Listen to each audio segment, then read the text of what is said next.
It's that time again for another segment of Rule Review with the Officials Institute. Today, we will be talking about player control fouls, when the ball handler creates contact to gain an advantage or to put his opponent at a disadvantage. Let's take a look at some examples. In this first clip, we focus on white number 4, driving into the lane, but then stopping short, creating space to take a shot for a basket. But did he create space legally? Let's take a closer look. As number 4 makes his move into the lane, he illegally extends his arm into his defender here. And before he jumps back, he shoves his defender away, creating extra space to allow him to take his shot. This is a player control foul. Here it is one more time.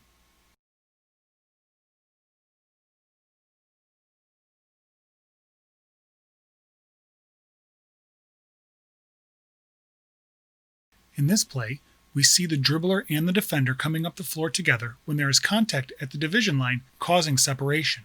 But was this contact illegal or incidental? Let's take a look at it again. As you can see both players coming up the floor, they are virtually side by side. But when the dribbler gets his head and shoulders past his defender, the greater responsibility for subsequent contact is on the opponent.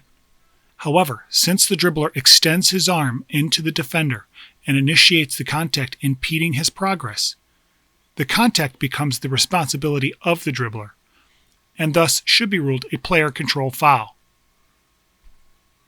Let's watch it one more time.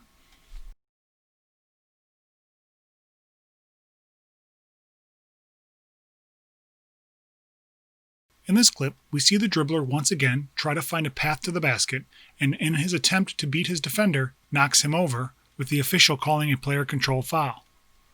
Let's take a closer look.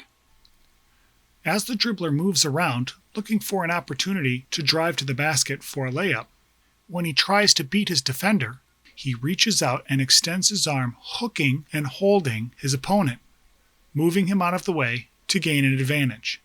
This was properly ruled as a player control foul by the official. Let's go ahead and watch it one more time.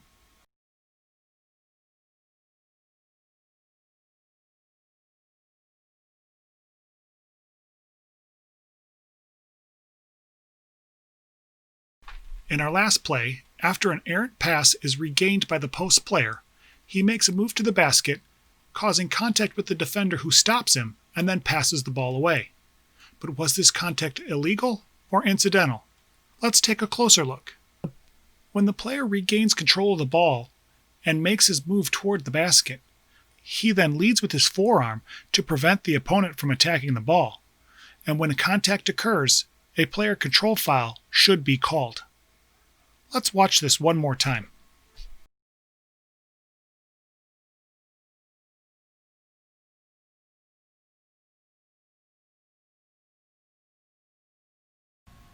There it is, player control fouls. Hopefully you found this helpful, so the next time you're on the court, you'll be better prepared to call it properly. And remember, if you haven't already subscribed to this channel, please do that now, and we'll see you next time. Have a good game.